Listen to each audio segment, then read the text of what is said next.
Hello world, welcome back to Ferman Jeep in beautiful Luz, Florida. I'm Jason Speed, and the 2024 Jeep Wrangler have a 12.3 inch infotainment center touchscreen on it. I'm going to go through the screens and especially the settings and show you pretty much everything it has to offer. Check it out. Okay, so 12.3 inch touchscreen on the 2024 Jeep Wrangler. Decided to do this video because there was guests that were asking me about specific things that I can walk you through in the settings.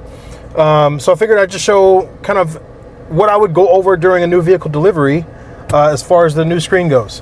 So every screen below the home screen is like a full screen, right? You have the radio that has the AM and FM and the option for the satellite radio, Bluetooth of course, or if you have the USB plugged in down below, or the aux plug if you still use that. You have on the satellite radio, you can change the channel by going left to right. You can scroll through whatever you like to do that way, or you could use the dial on the left or on the right to go left to right for that. Well, of course, you could use the 10 dots and dial in a specific radio station.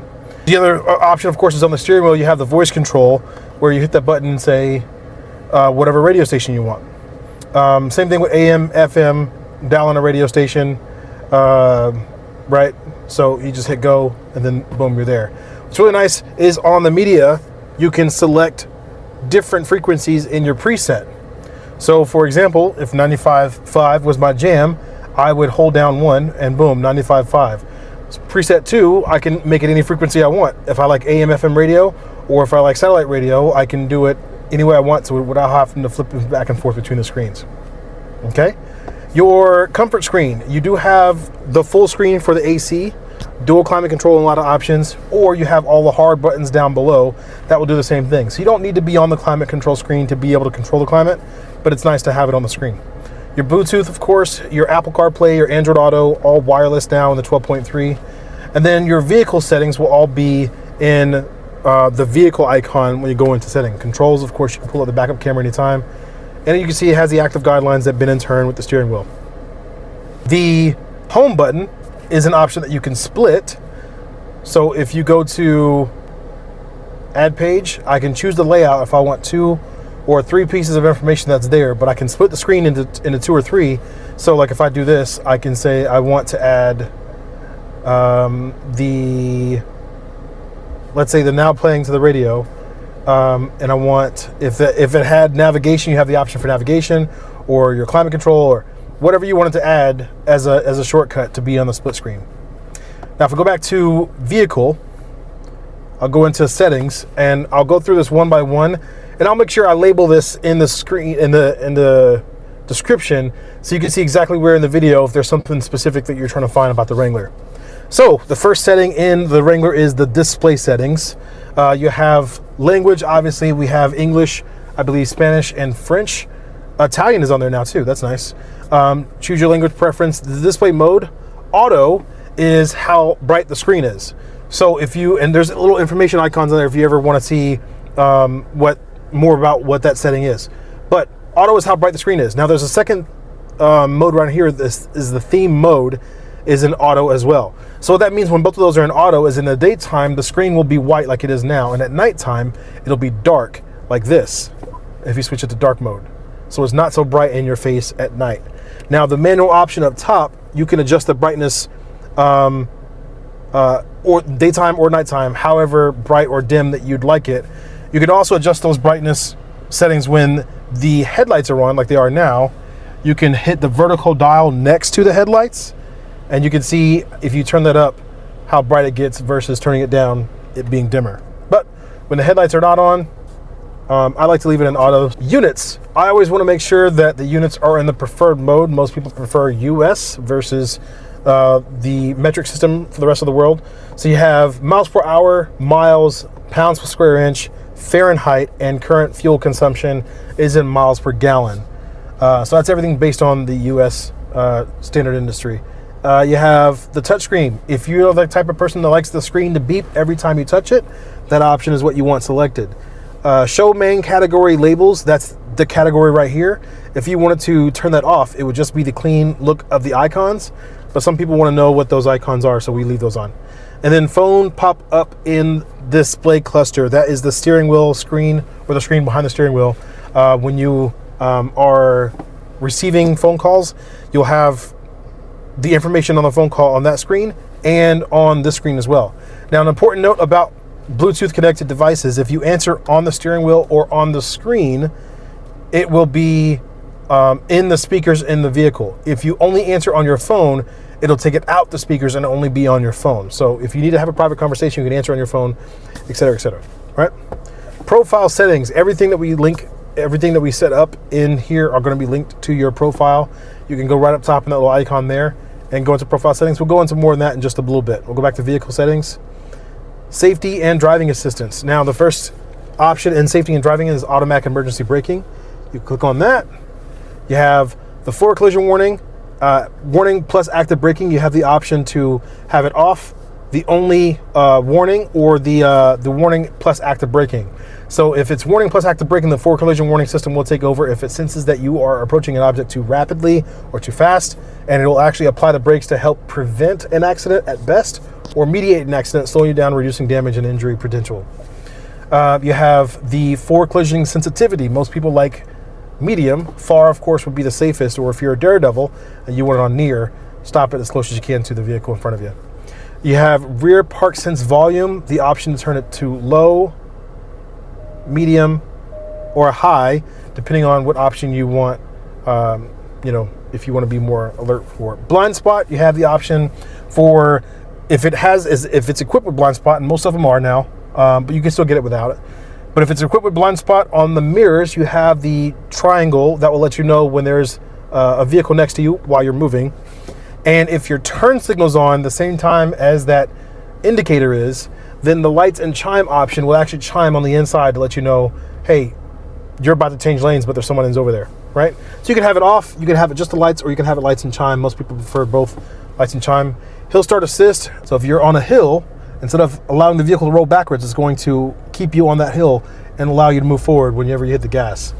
And then tire fill assist is really nice. As long as you have the engine running, when you go to put air in the tire, it'll actually sound the horn and beep the lights when you have enough air in the tire. Clock and date. You have set time. If you want to, if it's not synced with GPS, of course, you can dial it up or dial it down. If it is synced with GPS, you can turn that option off if you're the type of person that likes to set their clock fast so that you're not late for anything. But you do have 12 and 24-hour format. You have the time and the status bar, of course. The set date, today is the 29th of May. And of course, the time during the off screen is really nice, because if you hit the screen off button here, it displays a nice clean look of the time and date. So you don't have to have any of the distractions on there. Okay, clock and date. Next option down will be the phone and Bluetooth. Of course, the other screen where you compare, delete, or change information about the Bluetooth devices that are connected.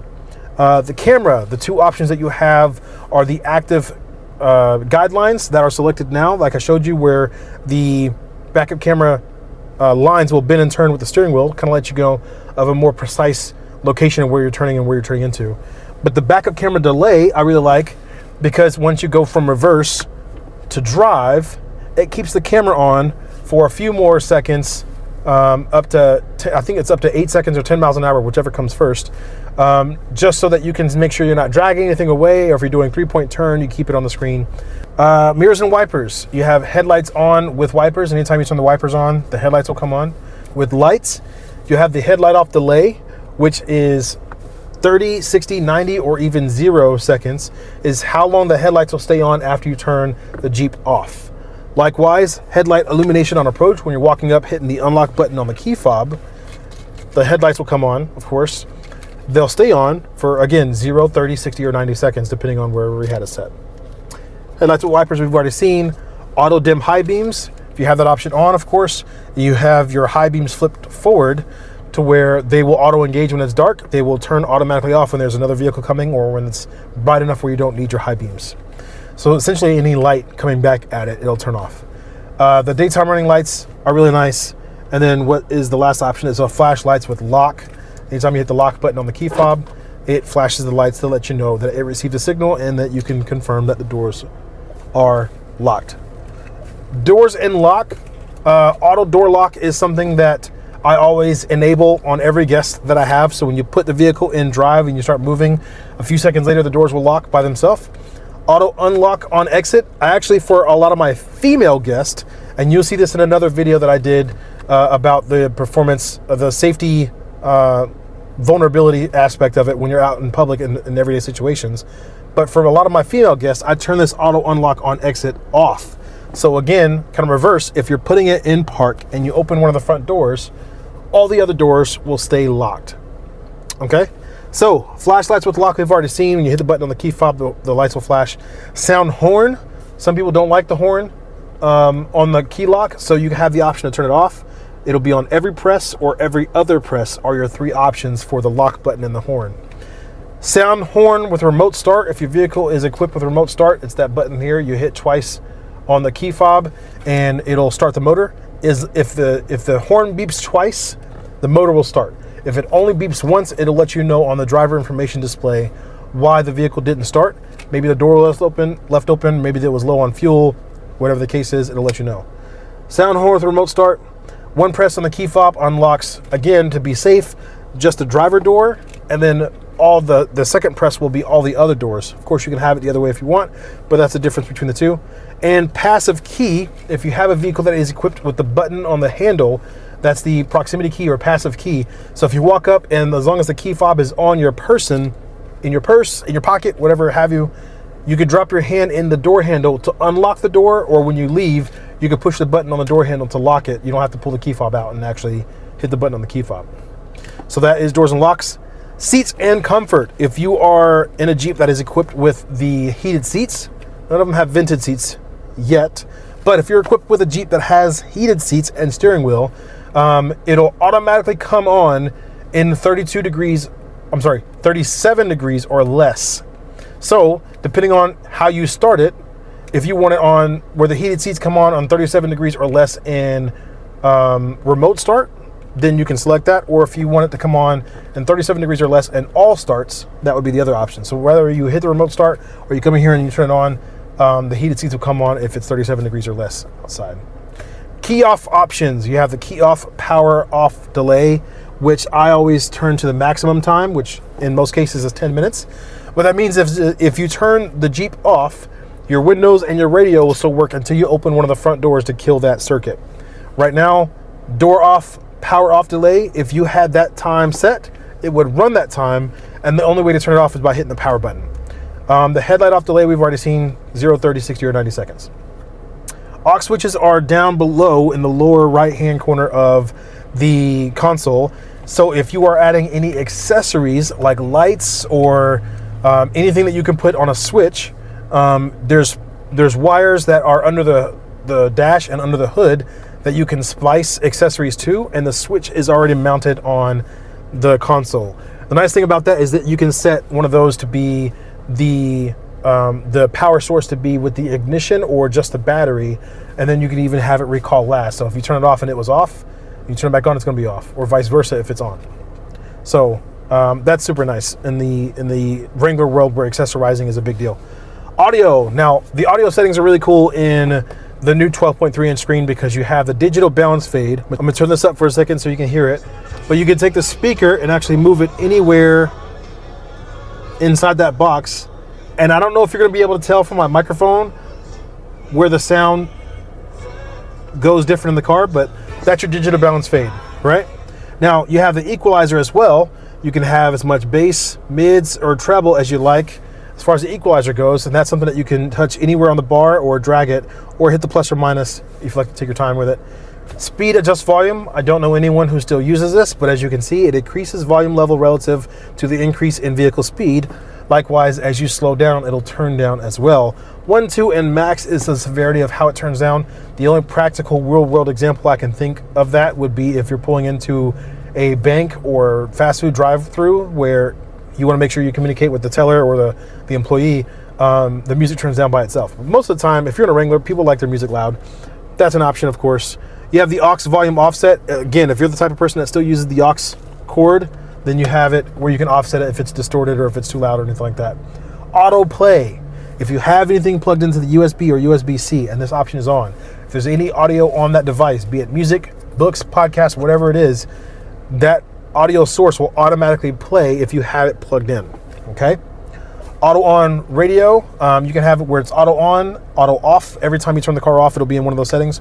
Or recall last means wherever your volume and radio station is, it'll be there when you get out and get back in. Volume adjustment, anything that's coming out of the speakers, like the radio volume, you can turn up or down as it's coming out of the speakers, or you can go to this screen and find the individual one. If your phone call ring is too loud, or if the person talking on the phone is too loud, you can turn up as they're in the speakers. Likewise, if you have the navigation, if the navigation voice is too loud, as she's talking over the radio, you could turn the volume down on the navigation voice. Okay, that's it for audio settings. Notifications, obviously you want to make sure you're notified for anything that can happen in the car. App drawer or new text message or anything like that, you want to make sure you're notified. Of course, you can turn those options off if you wanted to. SiriusXM setup is usually done by way of tablet in the new ownership purchasing process. Before you take delivery, we go through a delivery confirmation process on the tablet that usually sets up your SiriusXM satellite, and I believe the subscription is good for 6 months. Of course, you can pay for it after if you wanted to. And then software updates are downloadable over your own personal Wi-Fi at home, over-the-air updates. So what you do is, if you get the email or notification on the screen that you have a software update, you would pull up to your driveway or in your garage, and you would look for your home Wi-Fi and type in the network, or type in the password for it, and it'll let you know what software updates available and allow you to download it right then and there, instead of having to come to a dealership. System information will be your current version of the software that you have. And of course, every few years when you trade your car in and you come and ask for speed again, we'll reset and clear all your information off so that you're ready for your new one and no one has your old information. Apps, it's not like an app store where you can add new apps, but it is broken down into the category of like the vehicle or the phone or the system or anything like that. You can see all the different apps. You do have a mobile hotspot option, but going back into, and you can star any one of these to have as favorites, right?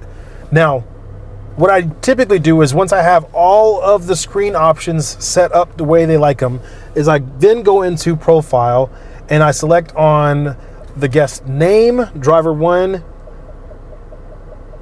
right? You type in their name there.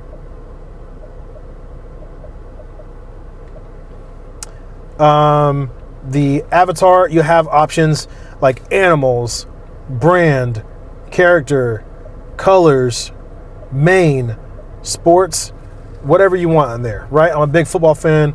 I'll have football saved as my profile. And then the cloud account, the welcome pop-up, you can have it large or small. Well, it says welcome speed every time you get in.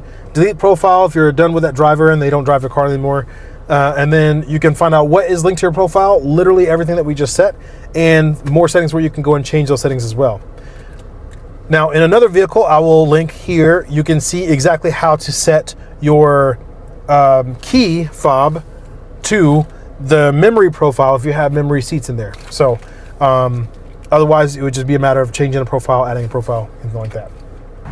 Guys, thank you so much for watching. I know that is a ton of information, but that's the beauty of it being on video, that you can go back and rewind it and fast forward it to wherever part of the video that you need. If you'd like to see this channel grow, please like and subscribe, and come visit me on State Road 54 at Ferman Jeep in Lutz.